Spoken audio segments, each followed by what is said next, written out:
Cancer চিকিৎসায় এক নতুন দিগন্তের সূচনা হলো প্রতিবেশী দেশ ভারতে। এনডিটিভি সূত্রে জানা যায়, ফুসফুসের ক্যান্সার আক্রান্তদের জন্য বাজারে এসেছে মাত্র 7 মিনিটে প্রয়োগযোগ্য এক যুগান্তকারী ইনজেকশন।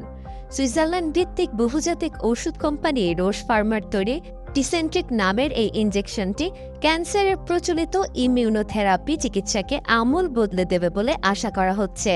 বিশেষ করে non small cell lung cancer রোগীদের ক্ষেত্রে এই প্রযুক্তি ব্যবহার করা হবে।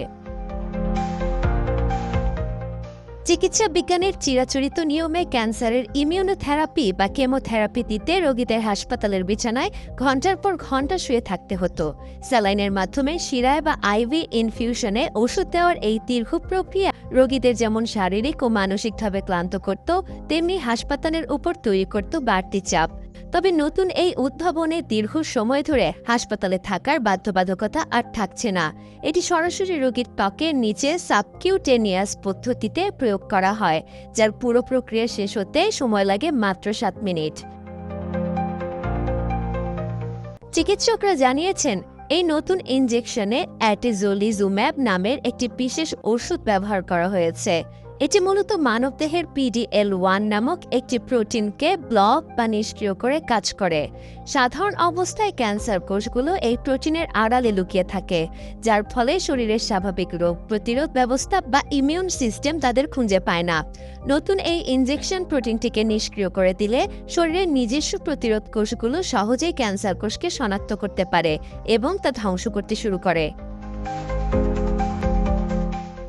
বিশেষজ্ঞদের মতে, চিরাচরিত কেমোথেরাপির তুলনায় রোগীরা ইমিউনোথেরাপি বেশি পছন্দ করে, কারণ কেমোথেরাপি ক্যান্সার কোষের পাশাপাশি সুস্থ কোষেরও মারাত্মক ক্ষতি করে, যার পার্শ্ব প্রতিক্রিয়া অনেক বেশি।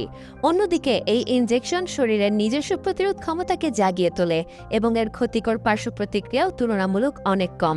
যেসব রোগীর টিউমারে এই PD-L1 প্রোটিনের মাত্রা বেশি, তারা এই চিকিৎসা থেকে সবচেয়ে বেশি উপকৃত হবেন। ধারণা করা হচ্ছে, ফুসফুসের ক্যান্সারে আক্রান্ত প্রায় অর্ধেক রোগী এই চিকিৎসার আওতায় আসতে পারবেন। তবে ক্যান্সার জয়ের এই নতুন প্রযুক্তির সবচেয়ে বড় বাধা হয়ে দাঁড়িয়েছে এর আকাশচুম্বী খরচ। ভারতে এই ইনজেকশনের প্রতি ডোজের দাম নির্ধারণ করা হয়েছে প্রায় 3,70,000 রুপি। পূর্ণাঙ্গ চিকিৎসা করতে একজন রোগীর অন্তত 6 ডোজের প্রয়োজন হয়।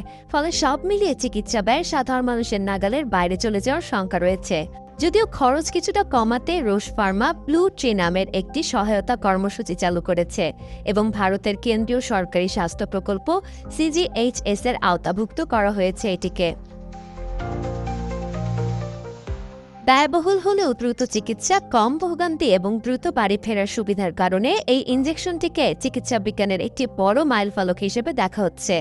এখন দেখার বিষয়, সরকারি কিংবা বেসরকারি নানামুখী উদ্যোগের মাধ্যমে এই জীবন রক্ষাকারী প্রতিষেধক সাধারণ ও মধ্যবিত্ত ক্যান্সার রোগীদের জন্য কতটা সাশ্রয়ী এবং সহজলভ্য করা সম্ভব।